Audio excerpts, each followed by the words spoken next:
വീട്ടുമുറ്റത്തെ കിണർ ഇടിഞ്ഞു താഴ്ന്നു. തൃക്കാരിയൂർ ഐശ്വര്യനഗറിൽ താമസിക്കുന്ന അച്ചക്കോട്ടിൽ ജീവ തങ്കച്ചന്റെ വീട്ടുമുറ്റത്തെ കിണറാണ് ഇടിഞ്ഞു താഴ്ന്നത്. കഴിഞ്ഞ ദിവസം ഈ ഭാഗങ്ങളിൽ ശക്തമായ വേനൽ മഴ ലഭിച്ചിരുന്നു. കിണർ ഇടിഞ്ഞതോടെ ഇവരുടെ ഏക കുടിവെള്ള സ്രോതസ്സും നഷ്ടമായി.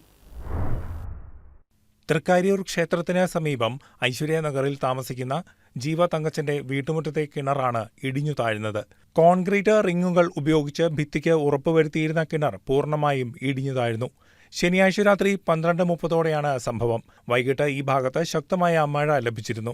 അർദ്ധരാത്രിയോടെ പൊട്ടിത്തെറിക്ക് സമാനമായ ശബ്ദം കേട്ടതിനെ തുടർന്ന് വീട്ടുകാർ മുറ്റത്തേക്ക് ഇറങ്ങി നോക്കിയപ്പോഴാണ് കിണർ ഇടിഞ്ഞു താഴ്ന്നതായി കണ്ടത്. ഉടൻ തന്നെ ജീവ തങ്കച്ചന്റെ മകൻ അഖിൽ കിണറിന് സമീപമുണ്ടായിരുന്ന മോട്ടോർ എടുത്തുമാറ്റി. സംഭവത്തെക്കുറിച്ച് വീട്ടുകാർ ഇങ്ങനെ വ്യക്തമാക്കുന്നു. ഇന്നലെ രാത്രി 12:30 ഒരു സൗണ്ട് കേട്ട് ഞങ്ങൾ നോക്കിയപ്പോൾ കിണർ ഇടിഞ്ഞ് ചാടിയിരുന്നു. അങ്ങനെ ഞങ്ങളുടെ വെള്ളം കൂടി മുട്ടി കിടക്കുകയാണ്. ഇവർക്ക് ആകെയുള്ള കുടിവെള്ള സ്രോതസ്സാണ് ഇടിഞ്ഞു താഴ്ന്ന ഈ കിണർ. കുടിവെള്ളത്തിനും മറ്റ് ആവശ്യങ്ങൾക്കുമായി അയൽവക്കത്തുള്ള വീടുകളെ ആശ്രയിക്കേണ്ട ഗതികേടിലാണ് ഈ വീട്ടുകാർ. നെല്ലിക്കുഴി പഞ്ചായത്തിലെ 7ാം വാർഡിലാണ് ഇവർ താമസിക്കുന്നത്. വാർഡ് മെമ്പർ അടക്കമുള്ളവർ സംഭവസ്ഥലം സന്ദർശിച്ചു. കിണർ പുനർനിർമ്മിക്കുന്നതിനായി പഞ്ചായത്ത് അടക്കമുള്ള അധികാര കേന്ദ്രങ്ങളിൽ നിന്നും സാമ്പത്തിക സഹായം ആവശ്യപ്പെടുകയാണ് വീട്ടുകാർ. News desk KCV news.